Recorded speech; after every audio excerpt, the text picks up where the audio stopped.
Welcome to Learning Thursdays.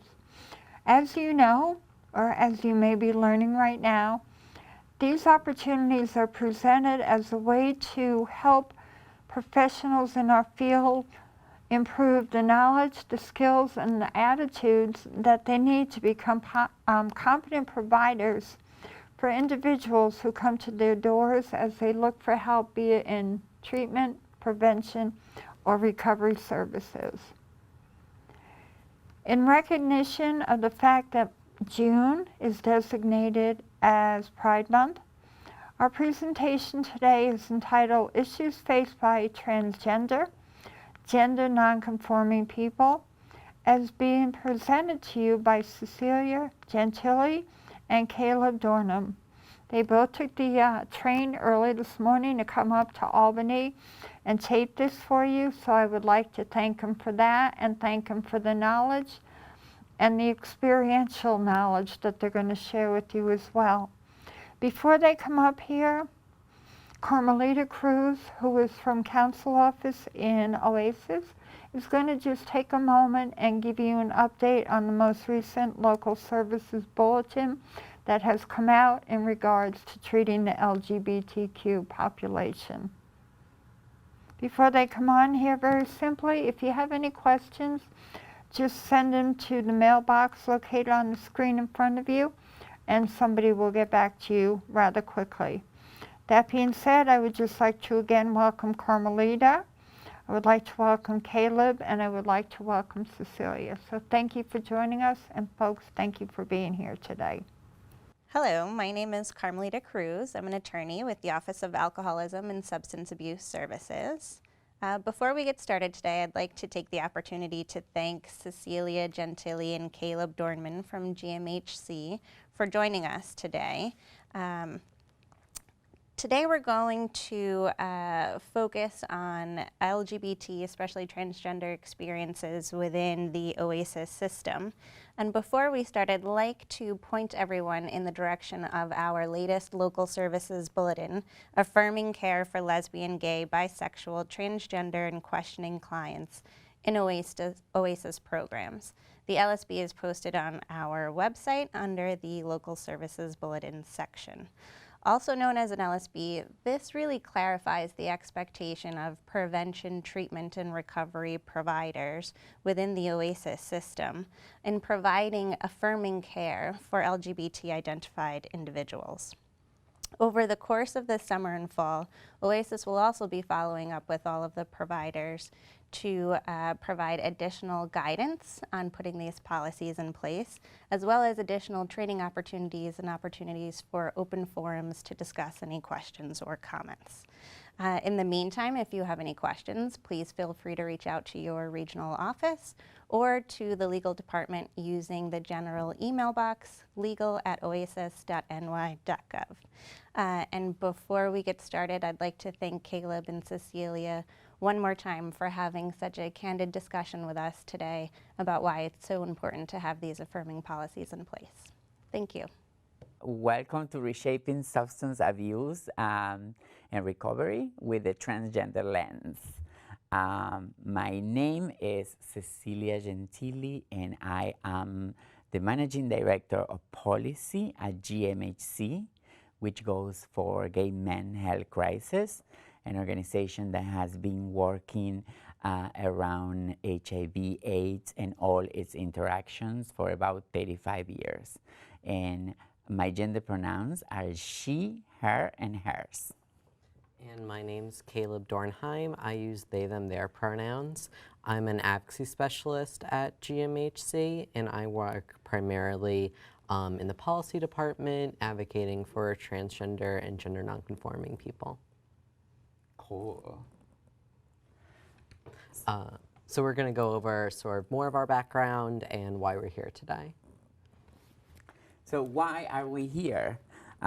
We are here because we understand that, like the rest of the population, the transgender, and we can say transgender, non-conforming, and non-binary population have issues sometimes with substance abuse, and we want to make sure that all services that are provided for the community, for the trans, gender non-conforming, and gender non-binary community are comprehensive, and that you all as service providers have an understanding of what a trans identity is, right? Me, working at GMHC, I have encountered a lot of people that identify as trans or gender non-conforming or non-binary that have experiences with substance use and substance abuse. And part of our work is to make sure that everybody gets fair treatment. Me, as a person of trans experience, I have a history with substance use, so I can talk a little bit more from experience. So I'm going to give you a couple of examples of how substance use and how recovery and how treatment had affected me in a positive and a negative way. So part of this training today, we're going to discuss some issues for what I can talk from personal experience, and I hope that helps. Caleb? Yeah, so at GMHC, I work primarily around sexual reproductive justice and also policy issues affecting trans and gender nonconforming people. We've been lately really focusing on advocacy workshops and sort of educating our communities on how they can advocate for themselves, as well as training providers on how to use better terminology and how to work with TGNC people, because often they're the ones who know the best and what's best for them and what their needs are. And when we start creating trainings that are by trans people to educate providers about trans people, that's really when they're going to be shaped the best and be the most effective. Awesome. So why are we here, right? And why is it important to talk about this? We understand that at this point, currently is not much research done on drug use by the trans community. This is because we have a lack of studies and funding for this research. It is also a very specific population. So part of this conversation, is usually supported with data, and that is the problem because we really don't have much data about how substance abuse affect the trans community because it's not research done around this, and the reason because it's not research done is because it's not funding to do that research to get that data. So that's why we are here to start the conversation about what we know about trans people around substance abuse and substance use. We usually have an understanding that substance use kind of correlate to, in the trans community, kind of correlate to substance use in general by the population. With this we mean like if in a city we have certain data, usually the trans community is reflected in that kind of data in the same way. So we can also talk about sort of the disproportionate rates that we see in TGNC communities. Specifically, looking at this slide we pulled from American Addiction Centers, you can note that there is the blue corresponds to LGBT populations for the first slide, and the pink corresponds to the general population. 30% abuse drugs and alcohol compared to just 9% of the general population. When we're looking at individuals who are drinking at a dangerous level, we have a 25% for LGBTQ people with only 10% for the general population. We also know that suicide is a big risk factor for our teens. And we see 40% of LGBTQ teens have either attempted suicide or seriously thought about it. And then to build off of that, for transgender students specifically, we see that 78% have reported suicide attempts as a consequence of gender identity bullying. And then to finish, we see 45% of queer women smoke, 35% of queer men smoke, with a little bit higher, 29% of straight teens smoking. This is very important data that we have, as I said before, it's not transgender, gender non-conforming, and gender non-binary specific, because we really don't have those numbers. But we understand that the trans community reflect in these numbers that we have for the whole LGBT community. And it's very important to highlight those margins, right? When 9% of the general population abuse drugs and alcohol, 39% of the LGBT population does that. I'm sorry, 30% of the population, the LGBT population does that, which is a 21% more. And that is something to take under consideration when we talk about substance abuse in the trans community and the LGBT community in general. For that, we're going to talk a little bit about what we are trying to do here and what our objectives and themes for the day are going to be. We will be going through some grounding terms. We're going to talk a little bit about triggers and stressors in recovery for trans folks. One of our learning goals will be understanding outside factors that affect addiction.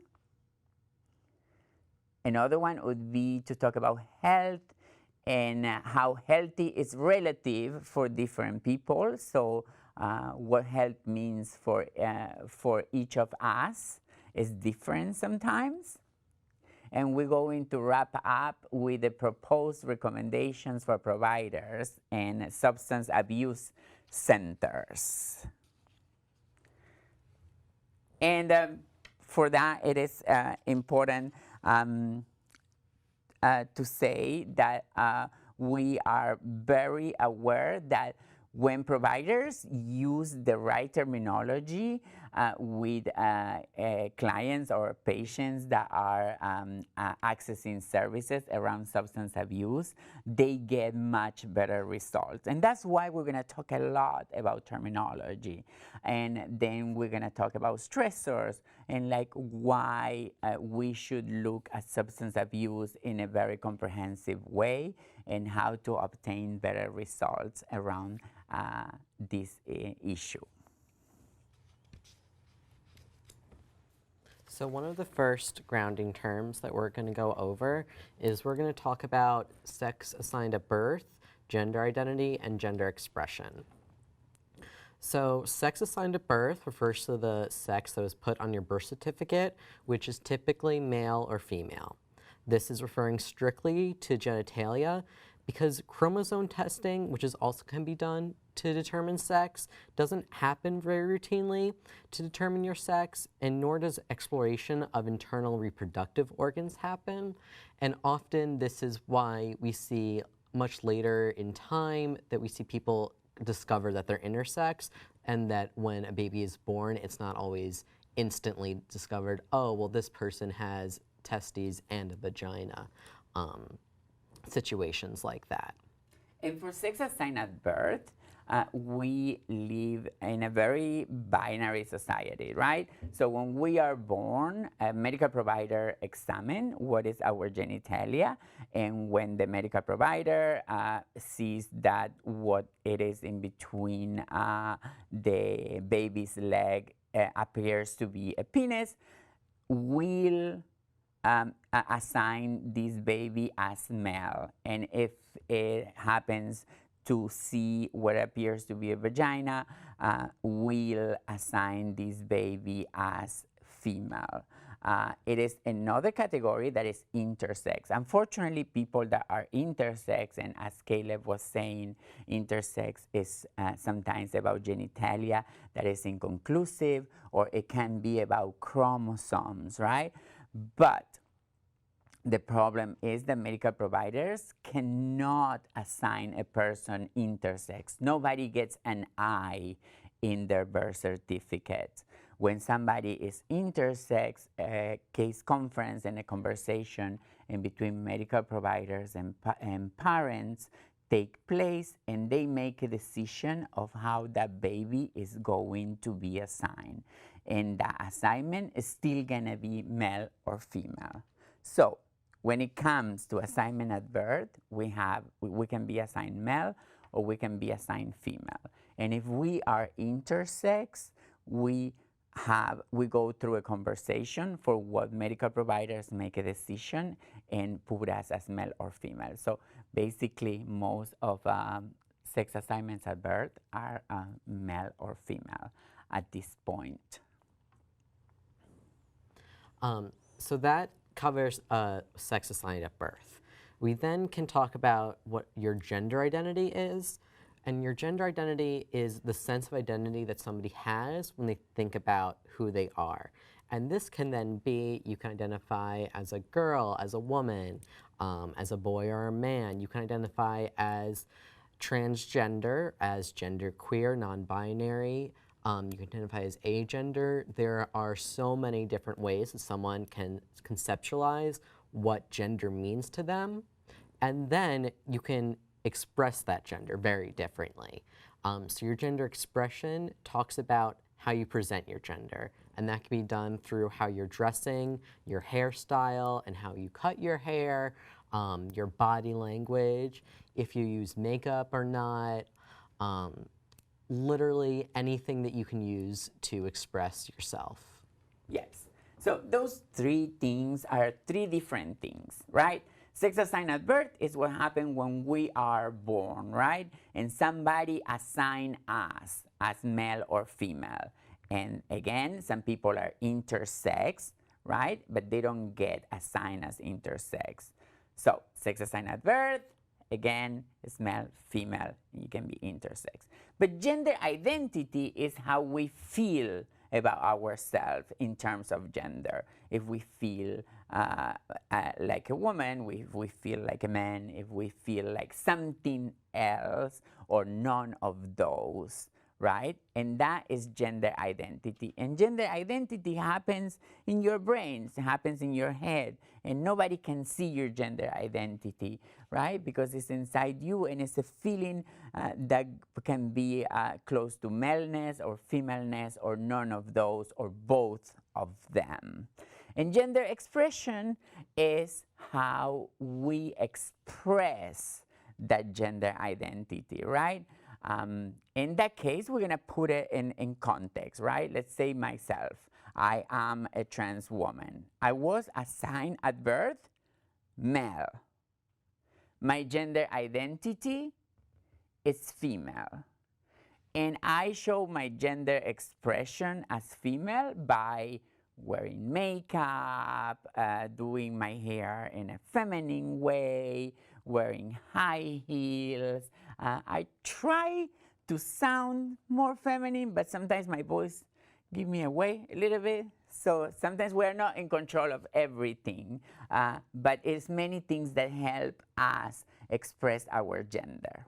I hope that helps. Those are three different things: sex assigned at birth, gender identity, and gender expression. So building off of that, we have two other terms, cisgender and transgender.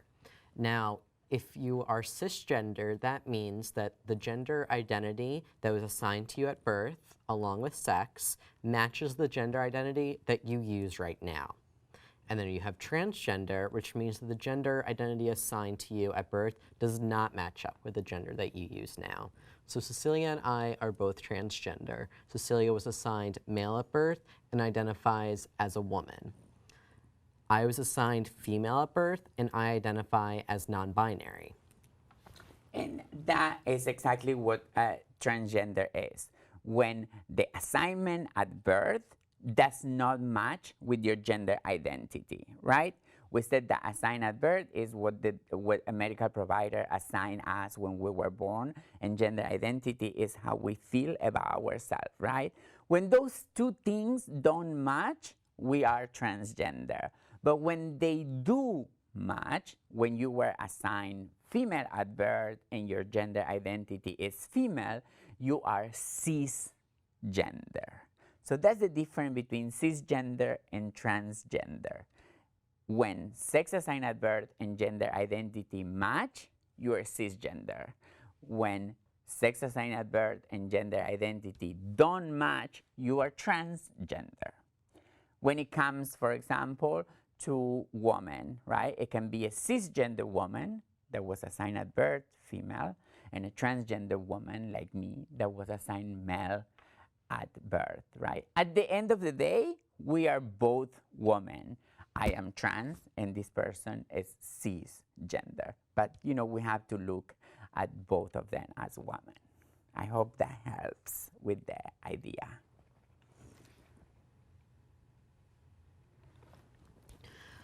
We're also going to talk about the difference between sexual orientation and romantic orientation. So sexual orientation refers to who you're attracted to sexually or who turns you on. And there are many different sexual orientations. Some of the most popular ones could be you identify as gay, as lesbian, as bisexual, as pansexual, demisexual, asexual, and heterosexual. And then we have also romantic attraction, which refers to who you fall in love with or who you have a romantic relationship with. And that can be categorized into being aromantic, which means you don't experience romantic attraction, polyamorous, which means you have multiple relationships, and you can be monogamous, which means you have one relationship. Wow, those are a lot of terminologies, right? But it is important for all of us to know and understand those terminologies, right? So it is important to say that when we look at terminologies around sexual orientation, we are basically looking at people through their gender identity, right? So I identify as a woman. My gender identity is a woman. Because I was assigned male at birth, that has nothing to do with me when it comes to identifying my sexual orientation. So me and my partner, we are both straight, right? He's a cisgender male. And because he's with me and I'm a woman, that makes us straight. So for many, many years, like, you know, transgender people in relationship with, in straight relationships were kind of like mixed with data. But it is important that when we talk about sexual orientation, we consider the person's gender identity and not their assignment at birth. So, as Caleb said before, in terms of sexuality, you can be straight. So men that like women, women that like men, they're straight, right? You can be gay, right? And men that like men and women that like women are gay, or the women that like women also can use the terminology lesbian, right? You can be bisexual if you like both, right? If you're a man and you like men and women, you are a bisexual man. And if you're a woman and you like men and women, you're a bisexual woman. You can be a pansexual. And this is important that we make a difference, right? Remember when we talk about gender identity. Gender identity is like a spectrum, right? Some people identify as women, some people identify as male. But it's a lot of people that identify as something else, that they're non-binary, right? Like Caleb, and Caleb does not identify as binary and does not identify as male or female, and they identify as something else in the spectrum of gender, right? So when a person likes men, women, and also all other people that identify as something else, they are pansexuals. I hope that makes sense. Asexual are people that don't experience any sexual attraction. And it's important to say that people that are asexual sometimes do have sex because they make concessions with their partners or because other specifics of their relationships. But what makes them asexual is that they don't have a sexual attraction to anybody. And demisexual, maybe Caleb can tell me a little bit more because I didn't get to that one. Yeah. So demisexual sort of means that in order for if I was to be demisexual, in order for me to be sexually attracted to Cecilia, let's say, I would need to have a really deep emotional understanding and relationship with Cecilia before I could even think about having a sexual attraction to her. And this doesn't just mean, oh, I want to get to know Cecilia before I can say if she's cute or not. It really goes very, very deep. Oh, okay, that's great. And as you can say, like, I didn't know what demisexual was very clearly because terminology continues to evolve, right? Demisexual is one of the latest one that we have added to the sexual orientation. Now, that's about sex, right? Sexual orientation is about sexuality, is about who we want to be sexual with and who we want to engage in sexual activities with, right? Romantic orientation and romantic attraction may not be exclusively about sex. It can include sex, but it's more about romanticism and company and sharing experiences with, right? Who we want to be in a relationship with, right? The whole idea of, being in a relationship with somebody and live together and maybe have children or a dog and other things like a house with a picket fence and a 401k, for those that can have a 401k nowadays.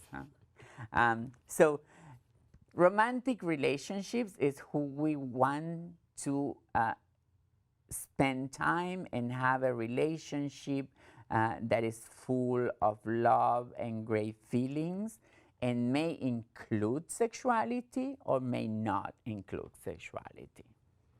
And it's important to note that often sexual orientation and romantic orientation might not line up for everybody. So if, say, you're a provider and you're talking to your clients, make sure if one of your forms happens to say what's your sexual orientation and they put down straight, and this is a cisgender man, make sure you also ask who they're having sex with, because their sexual practices might not line up with somebody who checked off that they were straight. They also might be having sex with other men, and that's why we often have the category MSN, or men who have sex with men. Yes, yes. Sometimes people are in romantic relationships with somebody and they have sex with other people on the side, right? And now we're going to talk about gender pronoun, right? And how important are gender pronouns? I remember when I started my transition, it was so important for me to be addressed as she and as a lady. I am from Argentina, so this is a funny story.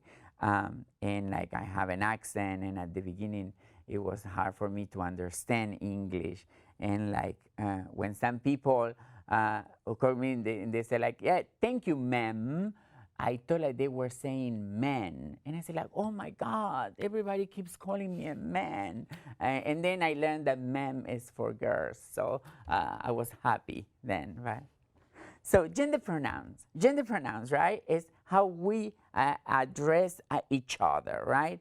And the most normal and usual gender pronouns are binary and are she, her, and hers, and he, him, and his. And those are what people most likely use, but it's a lot of other gender pronouns. Tell us, Caleb, what are those gender pronouns? Gender neutral pronouns are very rapidly being included in all facets of our life and societies. One very popular gender pronoun and one that I use is they, them, their. And that would be, we have definite examples to the right.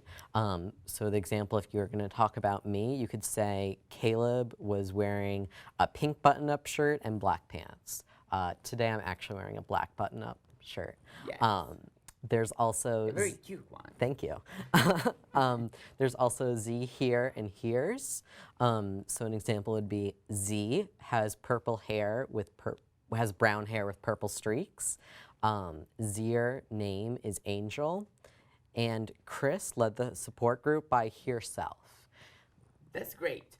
So it is important to know that gender pronouns really don't have an effect when we talk to people, right? When I talk to Caleb, I know that Caleb used gender pronouns they. That really doesn't change the conversation when I'm talking to Caleb, right? Because I don't say, hi, how are they? I say, hi, how are you, right? So when we talk to the person that use a neutral gender pronoun, it really doesn't change anything. I still talk in the same way that I talk to everybody. I refer, to them as you. Hi, how are you? How are you doing? Where are you going? How was your day, right? But it changes when I talk about the person, right? So it changes when I say something about Caleb. So when I know that Caleb uses gender pronoun they, what changes when I talk about Caleb and I said that Caleb is sitting next to me, I can say that they are sitting next to me. I can say that I took the train from New York City this morning with them. I can say that I know them for many years. I can say that I like their haircut. I really do like your haircut. Thank you. And so that's when gender pronoun really take an effect. When I talk about Caleb, not when I talk to Caleb. When I talk to Caleb, I still, talk to Caleb like I talk to any other person. Gender pronouns are most necessary to make a differentiation when we talk about these people. Let's say that Caleb changes their gender pronoun for Z, here and here's. In that case, when Caleb tells me my gender pronouns are going to be Z, here, and here's from now on, because that's very important to know. Gender pronouns change sometimes, and people do change their gender pronouns. So if Caleb comes and tells me my gender pronouns is Z, here, and here's from now on, I'm going to have to say like, I came with here on the train this morning. I can say that Z is sitting next to me. And I can say that I like here's haircut. I really like it again.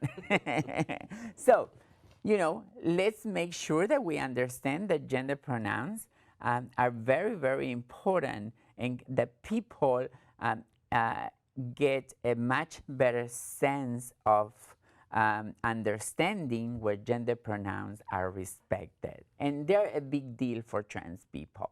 Usually cisgender people, and I hope you already remember that cisgender is when sex assigned at birth and gender identity matches.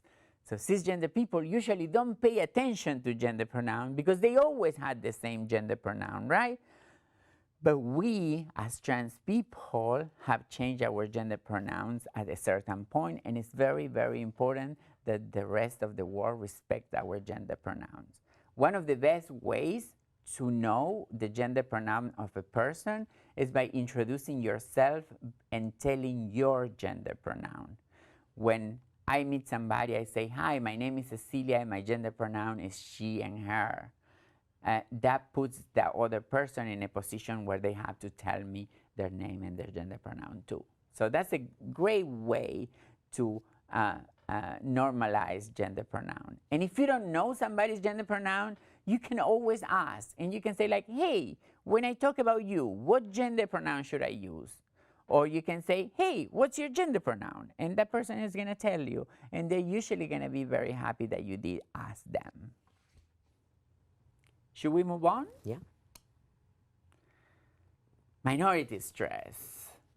So, minority stress describes chronically high levels of stress that are faced by members of different stigmatized minority groups. And this can be caused by a lot of different things, such as poor social support or low socioeconomic status. But the most well understood cause of minority stress is interpersonal prejudice and discrimination. So as a trans person, I experience minority stress because I am trans, and that there's a level to everyday interactions and everyday stressors that get amplified by my trans status. So say if I'm dealing with a healthcare system and trying to get health insurance, it might be even harder for me as a trans person to sort of make sure that all my needs are being met, and that's extra stress to go on top of dealing with our healthcare system. And since we were just talking about gender pronouns, I always experience a lot of stress when people talk about me in front of me, because I'm always stressing that they're going to use the right gender pronoun. And I use she gender pronoun, right? I don't even going to know how that looks for you that use a gender pronoun they, and many people don't know about it. So just for being, you know, in conversations about people talking about you not using the right gender pronoun, stress you, brings you extra stress. And that stress happens because, you know, we are a minority. I also stress a lot about how people are going to perceive me. In my case, I was attacked once in the train. Somebody physically attacked me because of who I am. So, because of that, every time I take the train, I am stressed. I have that extra stress of how people are going to read me, and if somebody may do something to me because they see me as a trans person and they may have some kind of transphobic feelings. So things that are normal for everybody sometimes are more difficult to do for me because of who I am and because of my transness, because I am a transgender person. So I hope that kind of summarizes what minority stress is, because that's very, very, very important to understand, right? I remember when I started my transition, it was exactly the time when I started using drugs. And I believe that it has a lot to do for me, right? When I was, you know, to go out and face the world, it was better for me to feel a little bit out of it. And drugs became very handy around this issue. I'm very happy that I don't have to do that anymore, but that doesn't mean that I don't deal anymore with the stress of facing a society that sometimes does not understand me. Does that make sense? Yep. See, the haircut is really cute, I said. So we're also going to talk about the reality that the trans community faces. The acronym that we used on top is TGNCNB, which stands for Transgender, Gender Non-Conforming, and Non-Binary. And that's sort of a catch-all term that we're going to use occasionally. We might use TGNC just to talk about anyone who identifies as trans or doesn't conform to a very rigid gender binary. Yes. So we can look at all these statistics and sort of ground ourselves within them. So we can look at, say, the reddish-orange circle. 15% of the community makes less than $10,000 a year. 16% of the community has engaged in the underground economy, which might be sex work or drug use for survival. When we look at the green circles, 7% are incarcerated strictly based on police bias. So this could be, say, if somebody who is trans Latina is walking down the street and she happens to have condoms in her purse, the police might stop her and because she has condoms, assume that she's a sex worker and detain her for that. Yeah, that's a reality that happened for a long time. I'm very happy that in New York City that's is supposed not to happen anymore, but it happened for many, many years. It is important to know that this is a cycle, right? As you can see, 15% of the population make less than $10,000 a year, and that's extreme poverty, right? So that makes sense that sometimes some of us have to engage in some kind of underground economy like sex work, right? And because we do that, we end up being incarcerated. And that was my case. I was arrested many times for doing sex work, and I ended up being incarcerated for a while. And it's a very hard experience as a trans person. But it is the whole oppressive system that takes us there. Yeah, speaking about violence, we can see that 19% of the community have experienced domestic violence. 8% report being physically attacked or assaulted in public, and 55% report harassment at shelters. 61% reported harassment, assault, or expulsion from school because they expressed their identity as being trans or gender non-conforming. I have experienced a couple of these things, and sometimes in housing, and when I was in a treatment for substance abuse, I was housed with men, and that was a very traumatic experience. Hopefully nowadays, most of spaces have policies and guidances for what they have to house people with their gender identity, but it was a very hard reality for me. Somehow it worked, and and that's why I believe in treatment, and that's why I believe in substance abuse treatments. But it was hard for me to be housed with the male population. Also, talking about like the discrimination in schools. I remember when I started my transition, I was in my early 20s, and at the time in my country of origin, Argentina, it was really hard to be trans and go to school. So I had to choose, I had to make a decision. And of course, the decision was about to be, truthful to who I am. And I decided to continue with my transition, and I stopped going to school, right? So that becomes a problem when looking for a job. And then when we don't have a job, it's easy to do sex work. And because we do sex work, we end up incarcerated. So I hope that shows how discrimination in something like school can end up having a huge, being a huge determinant in our realities in the future. 57% experience family rejection, and that also builds off what you were saying. If you don't have family support or that social support, you're also not going to have anybody to go to when, say, you're dealing with poverty or if you're dealing with discrimination. It's going to be much harder for you to sort of set up very healthy ways of coping. Yes. Also, 50% of trans people had to teach their medical provider about what it means to be trans and what they need for transgender care, and 19% experienced outright refusal of care just because they were trans.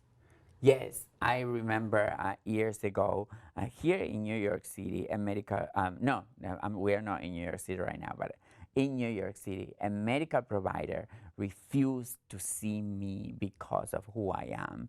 And he told me that he didn't know how to treat a trans person. And basically treating me has nothing to do with me being trans, because my body is the body like many other bodies, so it shouldn't be a problem. I believe that this medical provider really didn't want to see me And that is a very, very hard reality. At the same time, we can spend hours talking about how many horrible experience I had with medical providers.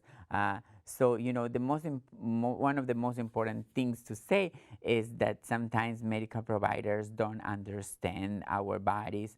Sometimes medical providers have their own biases around trans people, and sometimes medical providers don't want to learn about what a trans person is. And at the end of the day, as I was saying, bodies are just bodies, right? And we all, you know, as medical providers should make an effort to understand what trans bodies are and how to make sure that those bodies are healthy.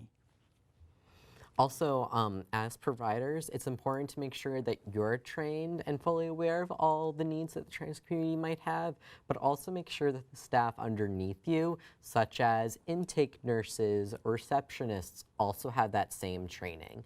I have a hospital that's about 5 minutes away from my house, and I will drive 30 extra minutes, even if it's a very big emergency, because I had a bad experience with the intake nurse when I went in for a skin infection. I spent about 15 to 20 minutes talking about my menstrual cycle when I was just trying to explain that right now I don't have one because I'm on testosterone. And it was very humiliating, it was upsetting, when if she had had proper training on what that means, it would have been a 30-second note. Yes, I have a skin condition called psoriasis, which is like a really, really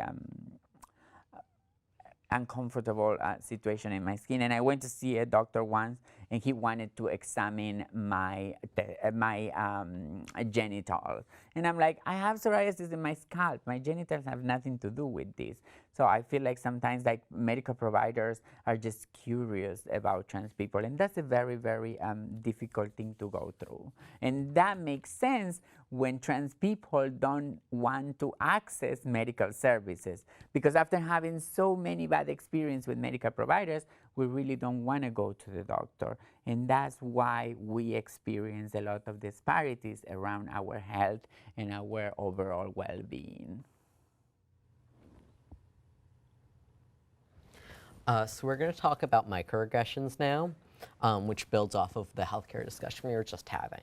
So microaggressions are small acts or behaviors or statements that don't necessarily carry a malicious intent, but nevertheless are still insulting and reinforce power imbalances that are faced by marginalized groups. So an example of a microaggression for me is if when I walk into my doctor's office, the nurse calls out my dead name or my legal name when there's a very crowded waiting room, and she does it twice before she looks down at the paper and then sees that my name has been changed and then uses my actual name. So she just outed me to a room full of strangers repeatedly, and then I still had to then stand up and out myself as that person. Tell me, Caleb, what is a dead name? Because you just mentioned dead name, and I'm curious if people know what dead name is. So that's something that some individuals in the trans community use to refer to either the name that was put down on their birth certificate, which would be their legal name, and then if they change their name when they're able to, and my name is now changed to Caleb, I refer to the name that is on my birth certificate as my dead name. And not necessarily because who I was before I was trans is now dead, or that I have sort of malicious feeling and history with myself before I came out as trans, but just that it is a very specific negative connotations when I hear people use that name to refer to me, because that's not who I am. That might have been who I was in high school and in middle school, but right now that's not who I am. It doesn't align with how I present myself, how I want to be treated or how I want to be referred to. So I refer to that name as my dead name. And not everybody does that. Some people will just say, oh, my legal name or my name before I transitioned was blank. It's very specific. And, you know, just to add to this, when it comes to names, right? some of us as trans people transition and change our names, and some of us are able to do it legally, right? But some of us are not. And sometimes the names that are in our documentation are not the names that we want to be referred as. One of the great things that happened to me while I was in treatment, I didn't have my name changed at the time, but management from the treatment facility only addressed me as Cecilia, and they asked every other person in treatment with me, and we were about 150, to address me as Cecilia, and everybody had to use my name and not read the one that was in all the paperwork. And that was a great thing to do, and it made me feel good, and it helped me through my recovery process. So microaggressions are things like that, like using the wrong name, right? Or using the wrong pronoun, right? Or using terminology that is not correct in terms of who we are. And it is this analogy with a paper cut, right? A paper cut, if you get a paper cut once, you will survive. You're not gonna, bleed to death, and it's gonna be uncomfortable, but right? But you will continue with your day. What happens if that paper cuts keep happening and happening and happening and happening and happening, right? You're gonna get a big cut and it's gonna hurt a lot. That's how microaggressions work, right? Microaggressions are, the summatory of microaggression can take a big toll in a trans person's life. And microaggressions are not always intentional. Sometimes people have the best intentions, but those intentions have a bad impact. I remember when I started working in one of the many jobs that I had, one of the persons, receiving me and welcoming me at that agency, was waiting for me and said, like, "Hi, I'm very happy to have you here." And she looked at me and she said, "I have a cousin like you." And I said, like, "What do you mean? Well, how is your cousin? Is your cousin Argentinian? Is your cousin beautiful? Is your cousin smart?" Because I'm all those things. I'm Argentinian, beautiful, and smart. But what she was trying to say that she has a cousin that was trans. And by saying that, she was saying that she knew that I was trans, right? So she meant it in a good way, but for me, it was a little bit too aggressive, right? Because I'm not just trans, I'm so many things. And one of those things is being trans, but, when somebody focuses on about me just on my transness, it comes across as aggressive. So that's an example of a microaggression. Also, because of how repetitive they can be, if somebody seems to get like super upset with you suddenly, if you accidentally misgender them, it's probably not because you just made an accident. It's because this has happened probably like 5 times that day. It happened with the receptionist. It happened with somebody who was holding the door for you and used the wrong gender pronoun or called you sir instead of ma'am. It's not necessarily that one interaction that was the reason why you're suddenly very, very upset, but it's because there's a giant buildup that you might not have been there to see. Yeah. So microaggressions are very important. So all the things that we do in during the time that we spend with a trans person can be sometimes, without knowing, a way of being aggressive. And it is on us to make sure that we change those behaviors and that we respect people's gender pronouns and we respect people's names and that we respect people's identities, right? And we don't make sometimes a big deal about them being trans, and we just treat them as who we are, which is people. So many things go into somebody's identity. And one of the ways we can sort of talk about that is using a term called intersectionality. Intersectionality was coined by a Black feminist theorist called Kimberly Crenshaw in 1989.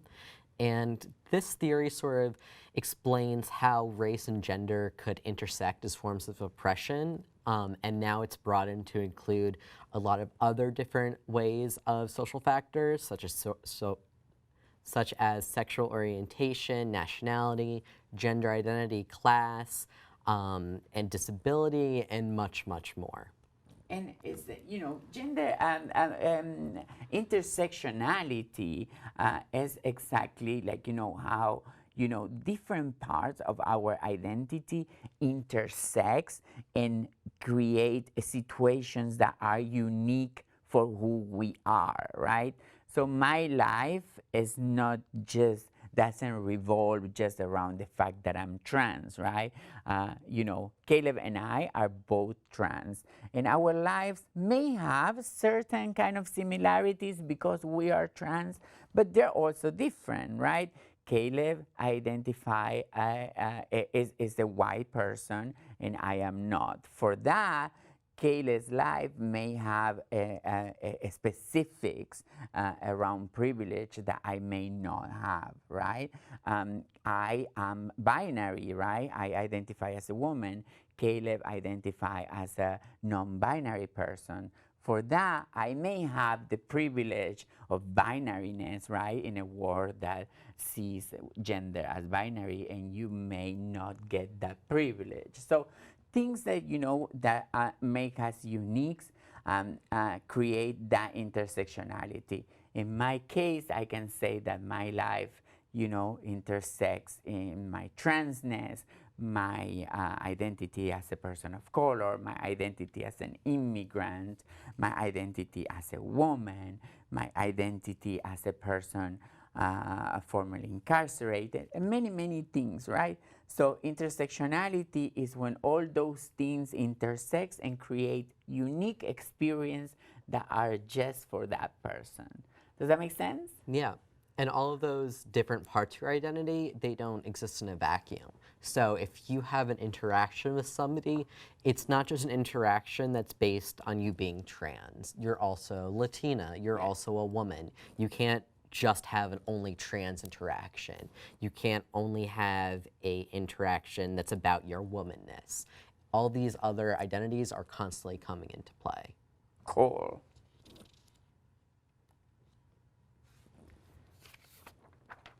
Caleb now is going to talk to us a little bit about the prison-industrial complex and how disproportionate incarceration rates are for LGBTQI folks. Tell us. So as we talked about earlier in the presentation, LGBTQ people are subject to profiling and harassment due to an excessive police presence. And because of that, they're often charged with survival crimes due to their access of legalized employment or education. If they're facing negative experiences in schools or in colleges, maybe they won't graduate, and then they'll have to resort to other ways to get funds. They're also charged with quality of life crimes due to a lack of resources around housing and money. So maybe they're getting detained for stealing food, or maybe sleeping in a public space. There's also criminalization of trans people through arrests and increased profiling for using the wrong bathroom. Maybe their identity documents don't line up. Maybe your birth certificate says one thing, but your driver's license says another. Maybe if you're pulled over, your identity document or your driver's license says a male, but you're presenting as a female. And there's sort of that incongruency where then there's an issue and they're saying, well, maybe this isn't who you really are. Do you want to talk about?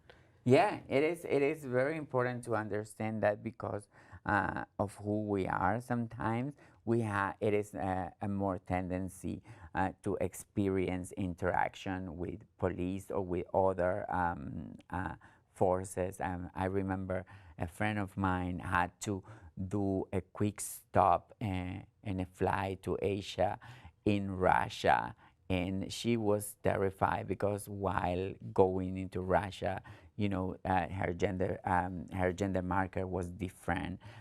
She had an M for male in her gender marker, and she identified and her gender expression is as female, so she clearly looks like a woman.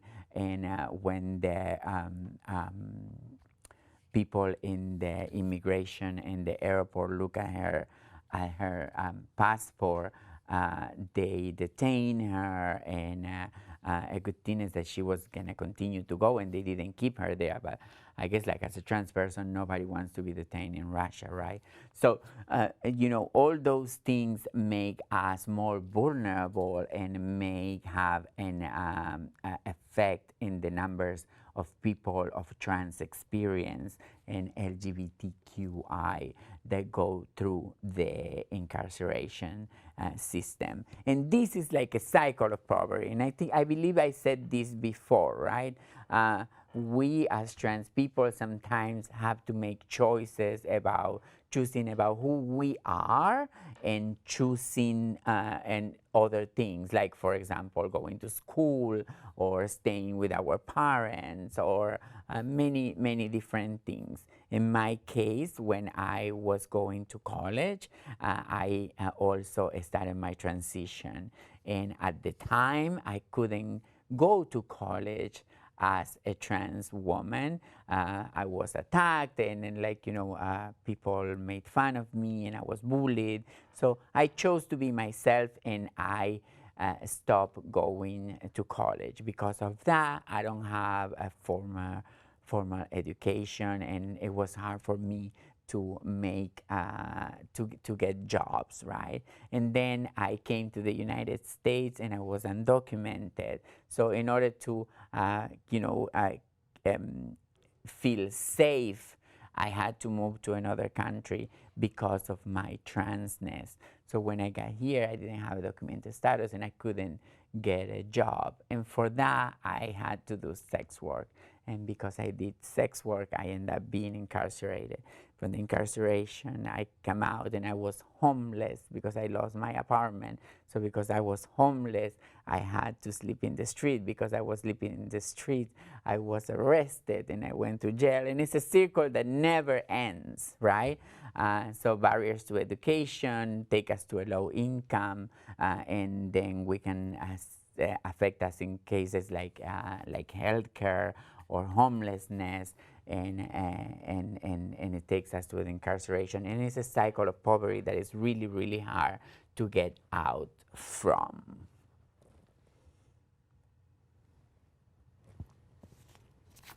Trans people have very low expectancies in the lifetime. According to the National Public Radio NPR article, the life expectancy of a transgender person is somewhere around 30 to 32 years old. I remember that, when I started my transition, I always wonder, why don't I see like all trans people, right? Why don't I see all trans women? That was always my question.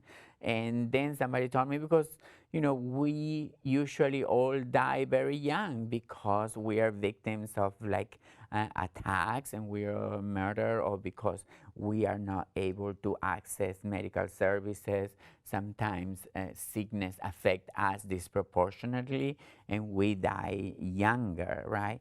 So when we look at the fact that worldwide the expectancy of life of any person is 71 years old, 30 to 32 years old seems like very, very little. So again, why does this happen? In the trans community, it's a highly increased suicide risk, and it's also a lot of homicide risk, hate violence against transgender people, specifically towards trans women, and specifically towards trans women of color. These combined statistics severely lower the life expectancy of us as trans people. And it also has an effect on young trans people when they're coming out and they don't see trans elders sort of existing as role models. they just assume, well, if we're not going to get that old, our lives sort of don't have that same meaning as our cisgender counterparts.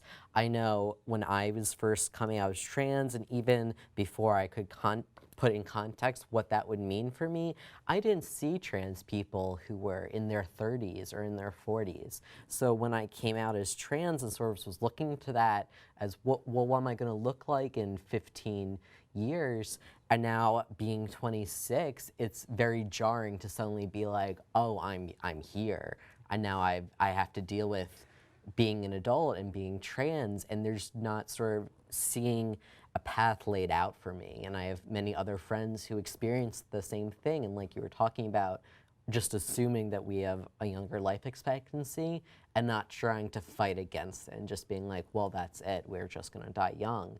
That's very scary and detrimental to somebody's mental health. And the same thing happened to me. Sometimes I'm 46, and when I think about it, I can't believe it, because, you know, my own life expectancy was about like 30, 33, 35, maybe that's what I thought I would live, because that was the understanding. And you know, sometimes I think I made it to age 46, and I'm very happy and I'm very lucky that I did.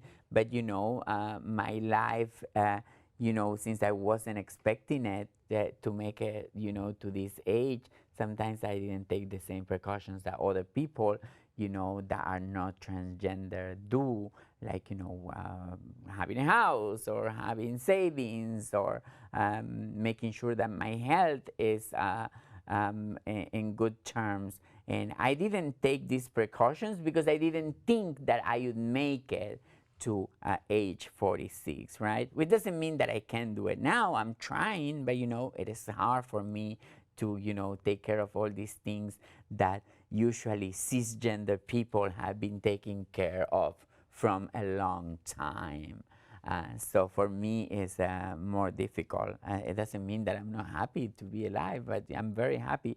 But you know, it's hard to catch up with all the things that I didn't do since I wasn't expecting to grow older.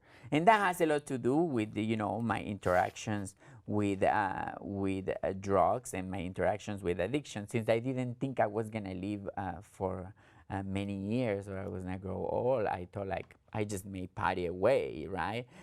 So, and I'm not justifying my, you know, my years of drugs. You know, that was the decisions that I made, and the result of the oppression that I experienced. But you know, since when I felt like I didn't have a future, it made sense for me to do drugs. So now that we've got a pretty good grounding of all the terminology and the background that goes into serving transgender clients, we're going to talk about what are some triggers and stressors in recovery for transgender people, and how going through treatment and recovery might be different for somebody if they are transgender.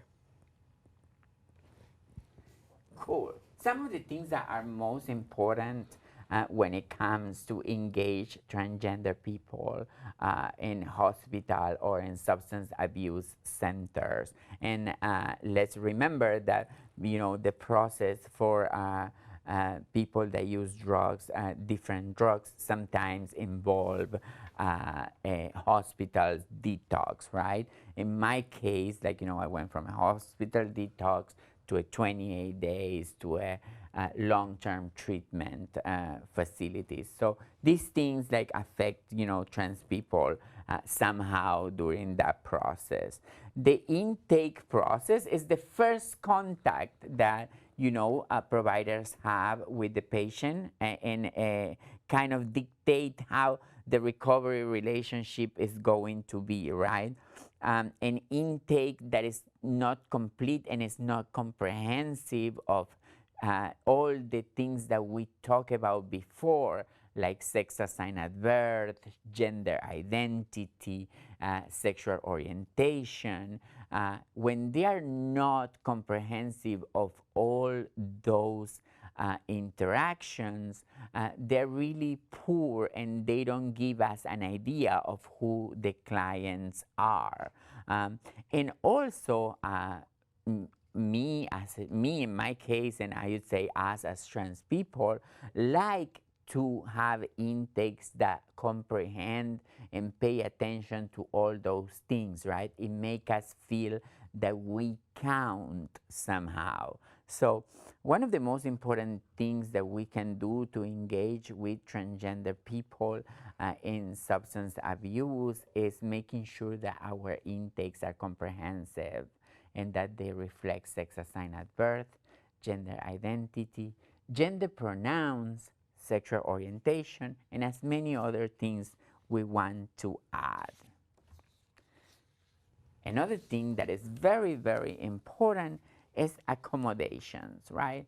At this point, hopefully, it is laws that protect trans people, and I'm not sure how those laws are outside New York City, but in New York City, trans people have to be housed with the population that they identify as. That wasn't the case when I was in treatment, and as I said, I did 17 months of treatment sleeping in the male area. Hopefully, I know that in New York City that's not the case, and hopefully in the state, people do need to be housed with their gender identity in the state of New York, and that's a wonderful thing. Unfortunately, many people don't know this, that by law they have to house transgender people with their gender identity, and we hope that everybody can learn and understand that that's the law. And it's not only about the law, it is important that that we do it in a comprehensive and a sensitive way, right? Currently use of concept of gender in housing exists between a problematic binary. What does that mean, Caleb? So that means for me, if I was to go into sort of a housing system, there would be an issue where how they would want to house me. So let's say my driver's license right now, it has an M on it. My birth certificate has an F on it, and I identify as non-binary. Those are 3 different ways that you could put me into housing. Right. The one that I would prefer is to be put within the non-binary one. But if your system is going with your driver's licenses as a standard, then I might be put in a room with cis men, and that would put me at risk. If you were to go off my birth certificate and put me in a room with cis women, that would also put me at risk. But if your facility is only set up for male and female, I might choose the women's room instead of the male's room based on sort of what I could assess the situation for the less risk of violence. Or it might be the less risk of physical violence. I might face more emotional distress in the women's room than I would in the men's, but I might face more physical violence with the men. And that's a very complicated decision to make, and which is important is for providers to have conversations. Let's say if I was to provide service to them, to Caleb in a substance abuse space, right? It would involve a conversation in between Caleb and I to kind of evaluate what is going to be the living situation that is going to be better for them, and how I can make sure that I do whatever I can to make them feel more comfortable. For example, Caleb, in my case, I would choose to go to the women's quarters. And for Caleb, as they were saying, as being non-binary is more complicated, right? So, it would be great if we could have spaces around housing for substance abuse for people that identify as non-binary, right? But sometimes also we have to think that, some of these spaces in substance abuse are all about interacting with peers.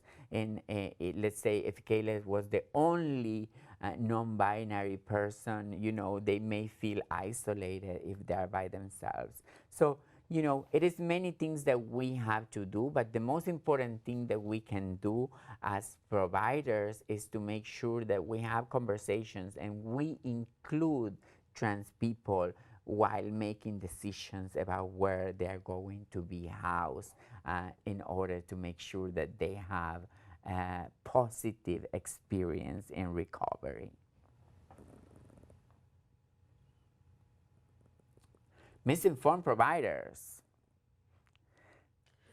So often we find that providers are not being trained in trans competency often enough, as folks are reoccurringly facing providers either having outdated information or inaccurate information or terminology. We also hear a lot that providers are expressing that, oh, they've never had to interact with a trans person before, so they don't have the systems set up properly to address their needs. Yes, you know, it is important that for people that provide substance abuse services, that they have an understanding of what a trans identity is. And you, by, you know, being experiencing this training, are making a conscious effort to educate yourself, and you're more likely to have an understanding of what a trans person is. And next time that somebody that is trans comes to you, you're going to be able to offer them better services. But many people don't take the time to learn. So it is important that we all take the time to learn about trans people and things like gender assigned at birth, sexual orientation, gender identity, gender expression, gender pronouns. So when we do have all this information, we are able to give better services to a trans person. And sometimes if you don't know about trans people, you know, I remember in one of the detox hospital where I went, they told me, "You are the first trans person ever. I don't know anything about trans people." And I'm like, oh my God, what am I gonna do?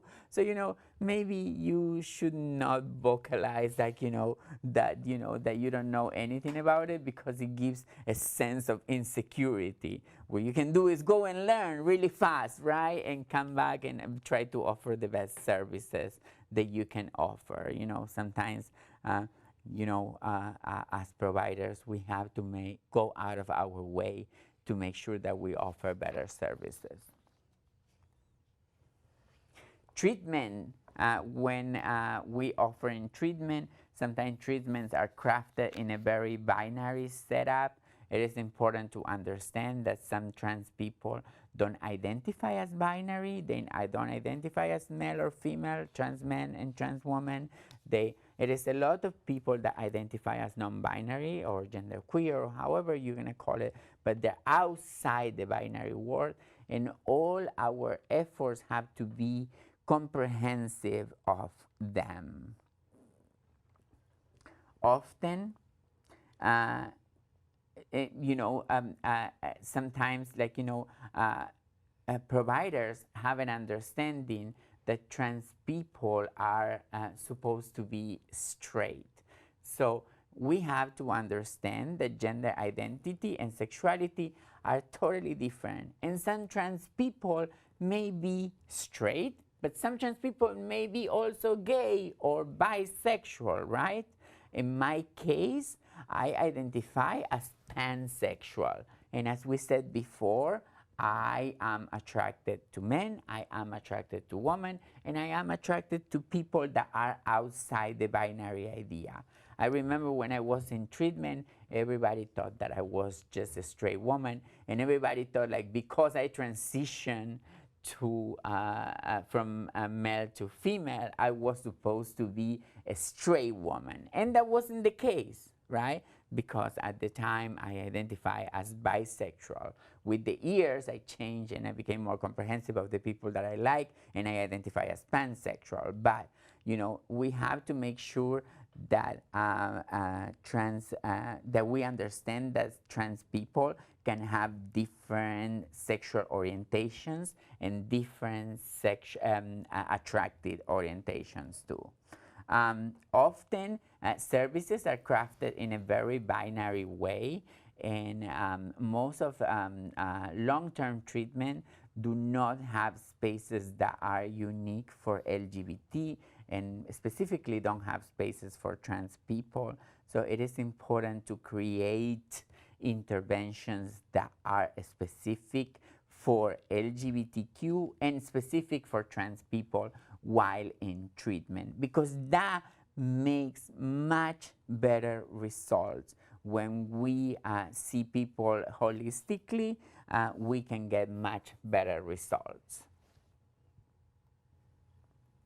And one of those things have to do with reentry.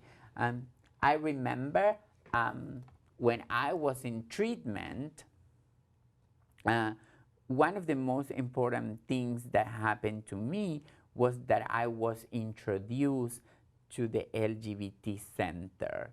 When I went to the LGBT center, I met with a counselor that was trans.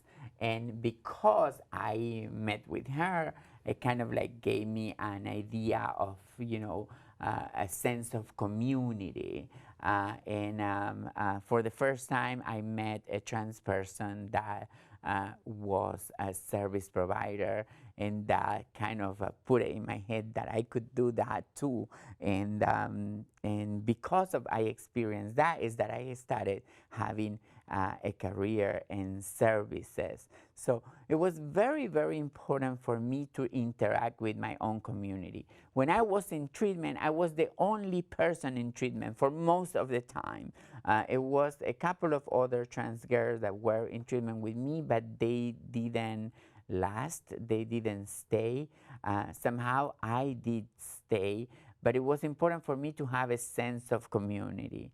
And for that, it was important that they send me to have a specific interaction with trans people like me. In that case, I remember it was the LGBT Center in New York City, where I was able to go to the Gender Identity Project and mix with other trans people. And that gave me a sense of hope and another view of my own community, and helped me have different goals of what I thought I could do with my life. And I am sure that the reentry process was much better for me because I was able to interact with my own community. My reentry with society depended on that. Depended on the fact that I was able to have housing, and that I was able to have employment, and that I was able to have medical services. So we all do know that the reentry process needs to be comprehensive. But what comprehensive means for a trans person may be different than what it means for a cisgender person. So it is important that when we craft this reentry process for a trans person, we are comprehensive of who they are. So we're going to wrap up now and talk about some of our general recommendations for you moving forward after you've taken this training.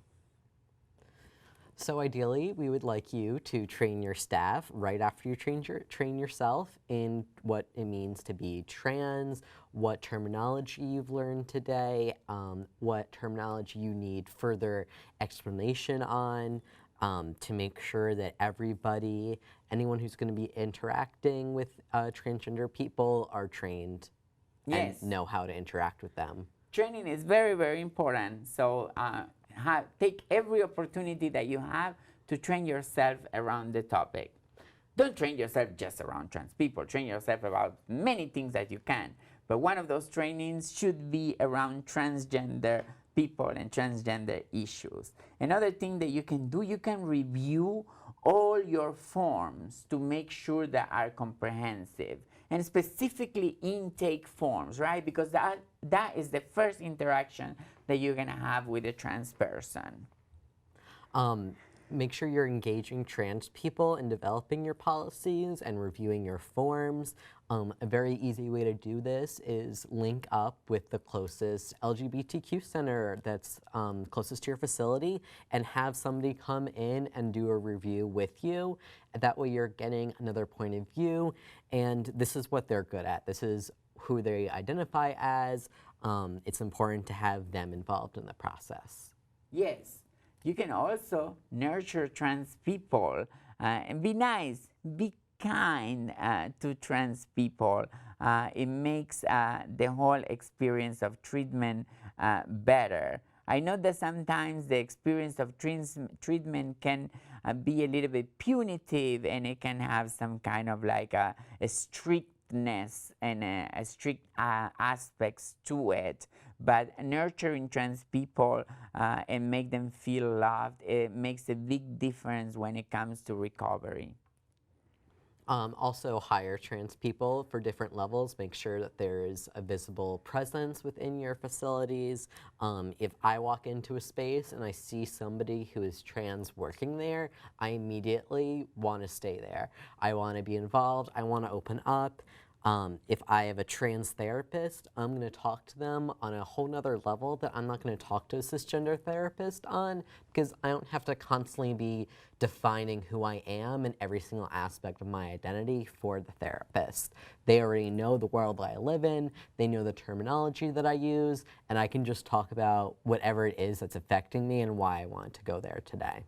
And one of the best things to get there, to hire trans people, is to develop them. So and if you have a trans person that you are offering services, you can help them develop to become a provider. It is trainings that are free or very low cost for trans people to get certifications to become substance abuse counselors. So if you identify a trans person, make sure that you make an effort to develop them to be the service providers of the future. Also, move towards gender-neutral housing or gender-inclusive housing, bathrooms and facilities overall as you can. If I was to walk into your facility right now, I would like you to look at your forms and be like, okay, is Caleb gonna point anything out? How does Caleb fit into this form? Is there a space for Caleb to put their pronouns? Is there a space for Caleb to put that they're non-binary? Where am I gonna house Caleb right now if they showed up, or tomorrow if they showed up? Is there a plan in place? So really take the time after this training to sort of go through that and reevaluate your settings and see what further training you might need to do or what reevaluation you might need to do. It is very important that you take measurements to make sure that trans people are comfortable through the experience that you offer in terms of recovery or other services that you may provide. Trans people, we're very cool people, we're nice, and we deserve the same things that anybody else does. And it's our obligation as providers to offer those services in the same way that we do to anybody else. So with that, it's gonna be all. If you have any questions, you can email me at ceciliag@gmhc.org. Or you can email me, Caleb, K-A-L-E-B-D, @gmhc.org also.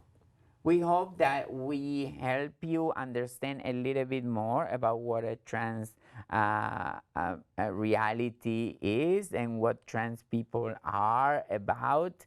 And I hope we were able to help you understand a little bit more about the community issues and the community beauty and the community in general. Thank you so much for your time and for your effort to trying to learn more about the community. Thank you.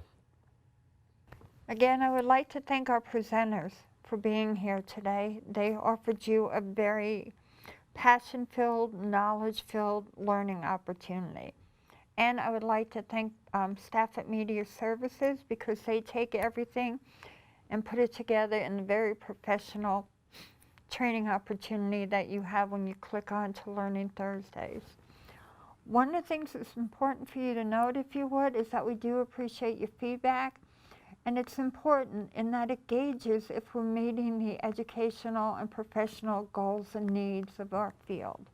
So if you could take a moment and take the survey at that link, we would appreciate it, and we will read your feedback. All that being said, thank you for joining us, and it's now summer, so enjoy the summer. Bye now.